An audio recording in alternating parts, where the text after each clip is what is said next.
इन लोगों को पता नहीं होता है कि ये छोटी बच्ची कौन है और ये सभी लोग एक शख्स के कहने पर ये काम कर रहे होते हैं और इनके बॉस ने आज इन्हें एक बच्ची को किडनैप करने का काम सौंपा है, लेकिन वो बच्ची दरअसल एक वैम्पायर होती है और अब ये सभी लोग उस छोटी बच्ची यानी उस वैम्पायर का शिकार होने वाले थे। तो इस कहानी की शुरुआत होती है जहां ये सारे किडनैपर्स की टीम, जिन्हें आज उस बच्ची को किडनैप करने का काम मिला होता है, वो तैयार होकर उसे किडनैप करने के लिए निकल पड़ते हैं, जहां उनके पास 2 बेहोशी वाले इंजेक्शन भी होते हैं। फिर वो लोग अब उसके घर पर पहुंच गए थे और उनमें से एक छत पर स्नाइपर राइफल लेकर बैठ जाता है और वो वहाँ का हाल नीचे उन लोगों को बता रहा होता है। अब उन किडनैपर्स को ये तक नहीं बताया गया था कि वो किसका घर है और वो किससे पंगा लेने जा रहे हैं। खैर, तो फिर अब आगे वो छोटी बच्ची अपनी डांस क्लास से घर लौटती है, जहां वो किडनैपर्स ताक में होते हैं और वो अब वहां की सिक्योरिटी को हैक कर अंदर चले गए थे, जहां वो बच्ची अपने कमरे में होती है और वो किडनैपर अंदर आते हैं। फिर उनमें से एक बच्ची को पकड़ लेता है, लेकिन वो उसके हाथ में एक पेंसिल को घुमा देती है। फिर अब उसे वहाँ सभी मिलकर पकड़ लेते हैं और उसे इंजेक्शन देकर बेहोश कर दिया जाता है और अपने साथ ले जाने लगते हैं, लेकिन तभी वहाँ का सिक्योरिटी अलार्म बज जाता है। फिर वो जल्दी से वहाँ के दरवाजे को हैक कर खोलते हैं और वहाँ से निकल जाते हैं। फिर अब उन किडनैपर्स में से एक डॉक्टर होती है और वो उस बच्ची को चेक करती है कि वो ठीक ठाक है या नहीं। फिर अब रास्ते में वहाँ कार में बैठा ड्राइवर सामने बैठी लड़की से उसका नाम पूछने लगता है, लेकिन अब पीछे बैठा एक किडनैपर उसे रूल्स याद दिलाते हुए बोलता है कि कोई भी किसी का नाम यहाँ नहीं पूछ सकता है। जिसके बाद वो एक सुनसान रास्ते से होते हुए एक अनजान घर में जाते हैं, किसी खंडर की तरह लग रहा होता है। अब वहाँ उसका बॉस वहाँ उन्हें मिलता है, तो उस बच्ची को एक कमरे में बंद करने के लिए बोल देता है, जहाँ उसे जंजीरों से बांधकर लॉक कर दिया जाता है। और फिर उसका बॉस उन्हें अपने बारे में बताता है कि उसका नाम लैम्बर्ट है और उन्हें रूल्स बताते हुए बोलता है कि वो किसी की भी नाम को नहीं पूछेंगे और ना ही किसी की वो कोई पुरानी बात करेंगे और ना ही आपस में एक दूसरे से उलझेंगे। और वो बताता है कि ये मामला एक दिन में सुलझ जाएगा और उन्हें जल्दी इस काम के लिए पैसे भी मिल जाएंगे। और वो उस डॉक्टर को उस बच्ची का ख्याल रखने के लिए बोल देता है और उसके अलावा उस बच्ची को किसी को भी मिलने से मना कर देता है। फिर वो डॉक्टर उससे पूछती है कि वो बच्ची किस फैमिली से बिलोंग करती है, तो फिर लैम्बर्ट उससे बोलता है कि तुम सभी को अपने काम से मतलब रखना चाहिए और इसके अलावा तुम लोगों को कोई भी मतलब नहीं होना चाहिए। फिर अब लैम्बर्ट उन सभी के फोन्स को ले लेता है ताकि उन्हें कोई भी ट्रैक ना कर सके और उन तक कोई भी ना पहुंच पाए। फिर वहाँ पर एक किडनैपर पूछता है कि वो लोग अपने नाम को क्यों नहीं बता सकते हैं। फिर वहाँ उनसे बताया जाता है कि अगर उनमें से कोई भी पकड़ा गया तो वो एक दूसरे के नाम को ना बता पाए इसलिए। लेकिन अब लैम्बर्ट उन सभी के अब नकली नाम रख देता है, Dean, Joy, Sammy, Peter, Frank और आखिरी में रिकल्स। जिसके बाद वहां से लैम्बर्ट चले जाता है। फिर वहीं डीन अब सभी के बारे में वहां पर गेसिंग करते हुए बता रहा होता है कि वो एक्चुअल में क्या काम करते हैं, लेकिन वो सभी के बारे में कुछ भी सही नहीं बता रहा था। फिर अब जोई डीन की बातों को सुनकर बोलती है कि तुम किसी के बारे में भी कुछ भी सही नहीं बता रहे हो। लेकिन जोई की बातों को सुनकर फ्रैंक अब उसे कुछ पैसे ऑफर करता है और बोलता है कि वो अब उसके बारे में बताए। फिर अब जोई फ्रैंक के बिहेवियर से अंदाजा लगाकर बता देती है कि वो पहले एक डिटेक्टिव था और उसकी बातें सच निकलती है। लेकिन अब ये देखकर वहाँ पीटर भी जोश में आ गया था और वो भी उसे पैसे देता है उसके बारे में बताने के लिए। फिर वो उसे बताती है कि वो बचपन में बहुत कमजोर था और हर किसी से पिटता रहता था, लेकिन फिर वो बड़ा होकर ताकतवर हो गया और उसने उस सभी की बैंड बजा दी। फिर वो सैमी के बारे में बताती है कि वो एक अमीर घर से है और वो ये काम सिर्फ मजे के लिए ही कर रही है। और वहीं रिकल्स के पास उसे देने के लिए पैसे नहीं थे, लेकिन फिर भी जोई उसे उसके बारे में बोलती है कि उसे वहां से भागना नहीं चाहिए था और रिकल्स एक आर्मी पर्सन होता है। फिर वो डीन के बारे में बताती है कि वो अपने काम में अच्छा है, लेकिन वो एक प्रोफेशनल नहीं है क्योंकि वो अपने काम को सीरियसली नहीं लेता है। लेकिन अब जिसके बाद फ्रैंक जोई के बारे में बताने लगता है कि वो एक नशेड़ी है और उसे ड्रग की लत है और वो बोलता है कि वो एक डिटेक्टिव है, जिस कारण से उसने उसे आसानी से पहचान लिया। अब जोई का एक बच्चा भी होता है, जिसके बाद अब जोई उस बच्ची को देखने के लिए चले जाती है। वहीं उस बच्ची को होश आ चुका था और वो जोई से बोलती है कि उसे घर जाना है, लेकिन फिर वहाँ जोई उससे बोलती है कि उसे भी घर जाना है, पर जब तक उसके बदले में उसे पैसे नहीं मिल जाते हैं वो घर नहीं जा पाएंगे। फिर वो बच्ची उसे आँख से पट्टी निकालने के लिए बोलती है तो अब जोई अपना मास्क लगाकर उसकी आंखों की पट्टी को हटा देती है। फिर वो अब उस पर दया करते हुए उसकी हथकड़ियों को भी खोल देती है। अब वो बच्ची उसे पूछने लगती है कि उसे क्यों पकड़ा है, तो जोई उससे बोलती है कि उसके डैड से उसे जैसे ही पैसे मिल जाएंगे वैसे ही वो लोग उसे छोड़ देंगे। फिर अब वो बच्ची पूछती है कि क्या वो उसके डैड को जानती है, तो जोई उसे बोलती है कि नहीं, लेकिन वो उसके डैड का नाम बताने से भी मना कर देती है। फिर अब जोई उससे बोलती है कि वो उसका पूरा ध्यान रखेगी और उसे कोई नुकसान नहीं पहुंचाने देगी। फिर वो उससे एक प्रॉमिस भी करती है। अब एबिगेल के पूछने पर वो अपना नाम जोई उससे बताती है और वो बताती है कि उसका एक तुम्हारी उम्र का ही बेटा है। फिर वो बच्ची उसके बेटे का नाम पूछते हुए अपना नाम एबिगेल बताती है, लेकिन जोई अपने बेटे का नाम उसे नहीं बताती है। फिर अब एबिगेल जोई से बताती है कि उसके पिता उससे बिल्कुल भी प्यार नहीं करते हैं, इसलिए उसने उसे किडनैप करके गलती की है, क्योंकि उसे छुड़वाने के लिए वो यहाँ कभी भी नहीं आएंगे और उन्हें कोई भी पैसे नहीं मिलेंगे। लेकिन साथ ही वो उसे बताती है कि उसके डैड बहुत ही ज्यादा खतरनाक इंसान है। और जाते हुए एबिगेल जोई से बोलती है कि जो तुम्हारे साथ होगा उसके लिए उसे अफसोस रहेगा। जिसके बाद जोई एबिगेल के डैड का जिक्र फ्रैंक के पास भी करती है कि क्या वो उसके डैड को जानता है, क्योंकि एबिगेल का कहना था कि वो एक खतरनाक इंसान है। फिर अब फ्रैंक उस बच्ची के पास आता है, लेकिन उसे नहीं पता था कि एबिगेल की पट्टी को जोई ने हटा दिया है, जिससे कि एबिगेल उसका चेहरा देख लेती है। फिर अब फ्रैंक जल्दी से अपना मुंह ढक लेता है और उससे पूछने लगता है कि उसके पिता कौन है। जिसके बाद अब फ्रैंक को उसके डैड का नाम पता चल गया था, तो वो अब वहाँ से जाने लगता है और वो बोलता है कि उसके हिस्से का पैसा आपस में बांट ले। लेकिन अब सब उससे पूछने लगती हैं कि बात क्या है। फिर फ्रैंक अब उन्हें बताता है कि उसके डैड का नाम क्रिस्टोफ लजार है और वो बहुत ज्यादा खतरनाक इंसान है। और फिर वहाँ कुछ लोग लजार के बारे में थोड़ा बहुत जानते थे, लेकिन उन्हें विश्वास नहीं था कि वो लजार की ही बेटी है, जिसका क्राइम वर्ल्ड में बहुत बड़ा नाम है। फिर वो सभी अब डरे हुए होते हैं और बोलते हैं कि लैम्बर्ट ने उन सभी को यहाँ फंसा दिया है। लेकिन अब फ्रैंक इसलिए वहाँ से जाना चाहता था क्योंकि उसका चेहरा एबिगेल ने देख लिया था। फिर अब वो जोई को बोलता है कि उसने उसकी पट्टी खोलकर गलती की है। जोई की वजह से ही वो सब एक दूसरे के बारे में जानते हैं कि किसका क्या प्रोफेशन है, और वहाँ वो लोग बोलते हैं कि अब उस बच्ची को मारना ही होगा, लेकिन जोई उसे ऐसा करने से रोकती है। फिर अब वहाँ से वो सभी एबिगेल को वहीं छोड़कर भागने की बात करते हैं। लेकिन फिर अब डीन वहाँ पर बोलता है कि अगर वो उस बच्ची को यहाँ पर छोड़कर चले जाते हैं तो उन्हें कोई भी पैसा नहीं मिलेगा, लेकिन उन सभी को पैसे की बहुत ज्यादा जरूरत होती है। इसलिए अब वो फैसला लेते हैं कि वो एबिगेल के बदले में पैसे मिलते तक रिस्क ले लेंगे। जिसके बाद अब फ्रैंक अब सबसे वहाँ के गेट को लॉक करने के लिए बोल देता है और वहाँ चारों तरफ नजर रखने के लिए बोलता है। अब आगे सैमी अपने रूम में टीवी देख रही होती है, तभी डीन पीछे से निकलकर उसे डरा देता है। जिसके बाद वो डीन को वहाँ से बाहर जाने के लिए बोलती है। अब डीन को वहाँ मस्तीखोरी चढ़ी होती है, तो वो पीटर के पास जाता है जो सो रहा होता है और वो उसके चेहरे पर नक्काशी कर देता है। अब जिसके बाद वो किचन एरिया में भी जाता है, लेकिन वहाँ पर कोई आकर उसका खेल ही खत्म कर देता है।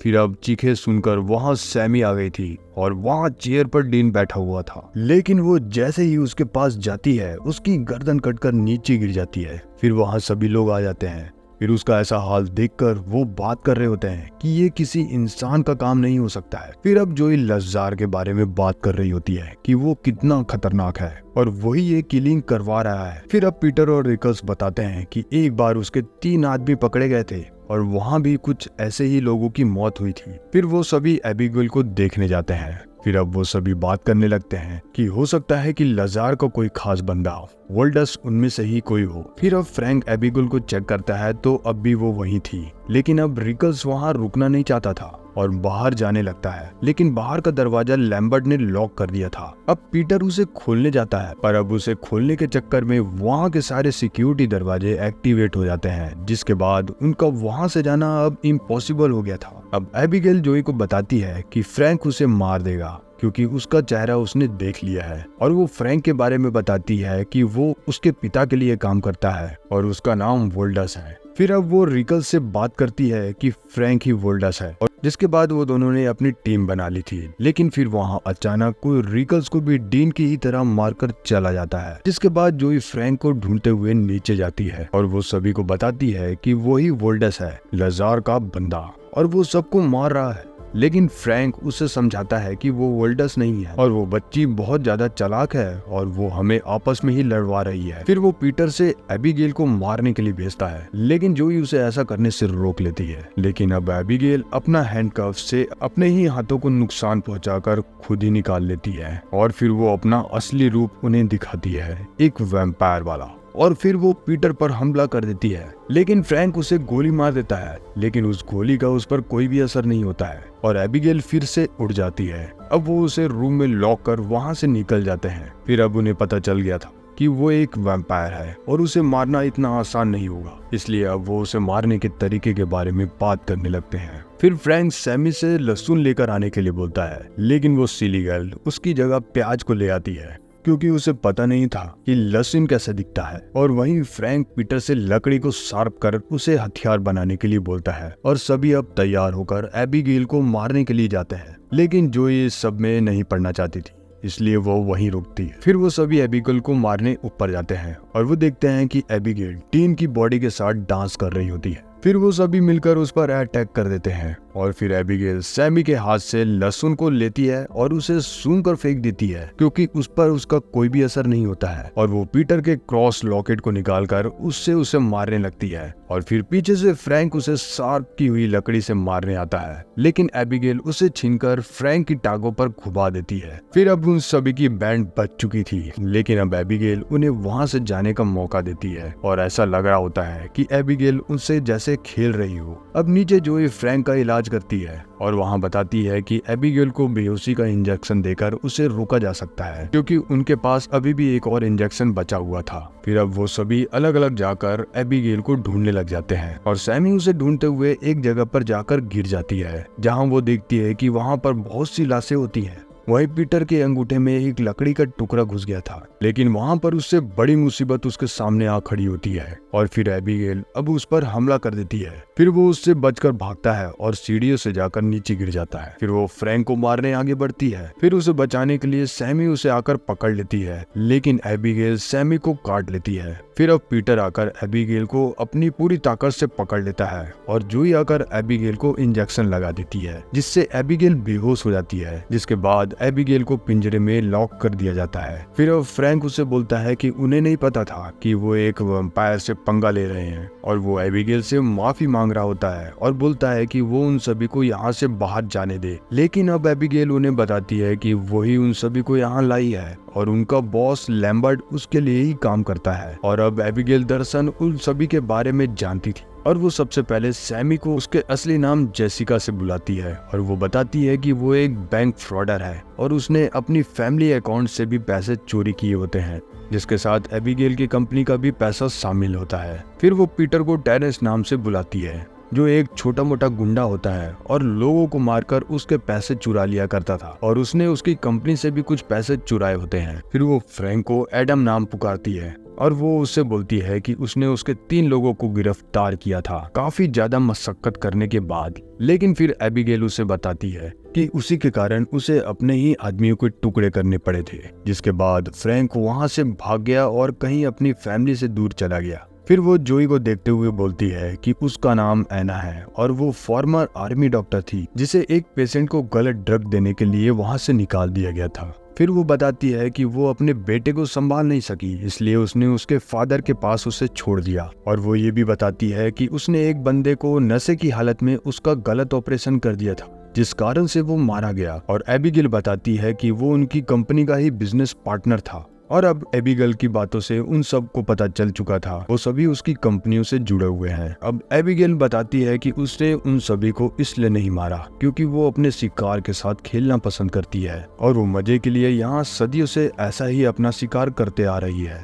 फिर अब एबिगेल उन सभी को बोलती है कि अगर उसे बाहर निकाला गया तो वो किसी 2 को जिंदा छोड़ देगी। लेकिन अब फ्रैंक को उसकी बातें झूठी लगती है और वो बोलता है कि चलो इसे मार दिया जाए। फिर अब एबिगेल बोलती है कि तुम लोगों ने पहले भी कोशिश कर ली है और गेट खोलकर वो फिर से कोशिश कर सकते हैं। फिर अब एबिगेल बोलती है कि उसका मूड बदल चुका है और अब वो एक ही को जिंदा छोड़ेगी। फिर अब पीटर दरवाजा खोलने के लिए जाता है, लेकिन जोई उसके हाथ पर गोली चलाकर उसे रोक लेती है फिर वो उसका इलाज करने चले जाती है और वहाँ फ्रैंक एबिगेल के पास रुकता है। फिर अब एबिगेल फ्रैंक को वहाँ से निकलने का रास्ता बताती है, लेकिन वो बोलती है कि उसे वहाँ से बाहर निकालने के लिए, पर फ्रैंक उसे धोखा देता है। लेकिन फिर एबिगेल के चेहरे पर एक स्माइल होती है और वो सेल तोड़कर बाहर आ जाती है। लेकिन फिर अब सुबह हो चुकी थी और फिर जोई आकर एक खिड़की तोड़ देती है और वहाँ धूप पड़ते ही एबिगेल का एक हाथ पूरी तरह से डैमेज हो जाता है, जिसके बाद वो लोग वहाँ से बचकर निकल जाते हैं। फिर बाहर आकर जो एबिगेल ने वहाँ से निकलने का रास्ता बताया होता है वो फ्रैंक ट्राई करता है, क्योंकि एबिगेल ने भी उसे बेवकूफ बनाया था। फिर अब सैमी को एबिगेल ने काटा था तो उसे शक था कि वो भी कहीं वैम्पायर तो नहीं बन जाएगी, जिसे चेक करने के लिए वो धूप में जाती है। लेकिन उसे कुछ भी नहीं होता है, जिसका मतलब उस पर वैम्पायर बाइट का अभी असर नहीं हुआ था। फिर अब वहाँ के दरवाजे खोलने के लिए टीम बनकर अलग अलग जगह पर ढूंढने लग जाते हैं और वहीं एबिगेल एक म्यूजिक प्ले करती है और वहाँ सैमी को वो अपने कंट्रोल में कर लेती है और अब उसके हाथ पर वो वैम्पायर बाइट जा चुका था और सैमी अब पूरी तरह से एबिगेल के कंट्रोल में होती है और साथ ही वो एक वैम्पायर भी बन चुकी थी और फिर वो पीटर को मार देती है, जिसके बाद एबिगेल अब डांस करने लगती है और एक कठपुतली की तरह सैमी भी उसी की तरह डांस कर रही होती है। फिर अब वहाँ पर जोई और फ्रैंक आ गए थे और वो दोनों पर भी सैमी अटैक कर देती है, लेकिन फिर जोई एक प्लेट से सनलाइट रिफ्लेक्शन से उसे मार देती है। फिर अब आगे उन्हें कंट्रोल रूम मिल जाता है और उन्हें वहाँ लैम्बर्ट भी मिलता है और वो भी एक वैम्पायर ही होता है जो एबिगेल के लिए ही काम किया करता था और यहाँ लोगों को वो लाया करता था एबिगेल के शिकार के लिए। फिर अब लैम्बर्ट उसे बताता है कि वो यहाँ उसकी फैमिली की वजह से है, क्योंकि उसकी फैमिली को धमकाया गया था और उसे मजबूरन वैम्पायर बनाया गया और अब वो एबिगेल के लिए काम करते हुए उब चुका है, इसलिए वो उसे मारना चाहता है। इसके लिए वो फ्रैंक से मदद मांगता है और वो उसे बोलता है कि उसे हराने के लिए वो उसे भी उसी की तरह एक वैम्पायर बना देगा और वो दोनों मिलकर एबिगेल को मार सकते हैं। फिर अब लैम्बर्ट फ्रैंक को वैम्पायर बना देता है, लेकिन फ्रैंक पहले तो लैम्बर्ट का ही काम तमाम कर देता है, क्योंकि उसने उसे धोखा दिया होता है। फिर अब वहाँ एबिगेल आ जाती है और आकर फ्रैंक पर हमला करने आगे बढ़ती है, लेकिन उसे नहीं पता था कि वो भी एक वैम्पायर बन चुका है, इसलिए जैसे ही वो उस पर अटैक करती है फ्रैंक उसे ही काट लेता है। फिर अब वो जोई के पीछे उसे मारने के लिए जाता है, लेकिन अभी एबिगेल जिंदा होती है। फ्रैंक ने एबिगेल का खून पी लिया था, इसलिए अब वो कमजोर पड़ गई थी और वो जोई से बोलती है कि वो उसे नहीं मारेगी, लेकिन उसे उसका साथ देना होगा ताकि वो फ्रैंक को मार सके। अब वो दोनों मिलकर उस पर हमला कर देते हैं, लेकिन वो एबिगेल को फिर से काट लेता है। फिर वो जोई को भी काट लेता है और अब क्योंकि फ्रैंक ने जोई को काटा था, इसलिए वो अब उसे एबिगेल को मारने के लिए बोलता है, लेकिन जोई अभी फ्रैंक के कंट्रोल में नहीं थी और वो उल्टा उस पर हमला कर देती है। फिर अब एबिगेल भी उसे आकर पीछे से काट देती है। अब जोई और एबिगेल मिलकर उस पर एक साथ हमला करते हैं और उस शार्प लकड़ी से उसे फिनिश कर देते हैं। फिर अब एबिगेल जोई को थैंक्स बोलती है और उसे वहाँ से जाने के लिए बोलती है, लेकिन वहाँ पर एबिगेल का डैड क्रिस्टोफ लाचार आ जाता है और वो आकर जोई को मारने वाला था, लेकिन वहाँ फिर एबिगेल सामने आ जाती है और आकर बोलती है कि उसने उसकी जान बचाई है और वो अपने डैड से बोलती है कि जब उसे उसकी जरूरत थी वो यहाँ नहीं थे। फिर अब लज़ार को अपनी बेटी की अहमियत समझ में आने लग गई थी। फिर वो जोई को थैंक्स बोलता है और उसे वहाँ से जाने के लिए बोलता है, क्योंकि उसका डिनर का वक्त हो चुका था, जिसके बाद वो अपनी कार लेकर वहाँ से निकल जाती है। और अब ये कहानी यहीं खत्म हो जाती है। और आपको ये कहानी कैसी लगी कमेंट करके जरूर बताएं, और कहानी अच्छी लगी हो तो लाइक एंड शेयर कर दें और चैनल को सब्सक्राइब करना ना भूलें, क्योंकि ऐसी कहानियाँ यहाँ आपको हमेशा मिलती रहेगी।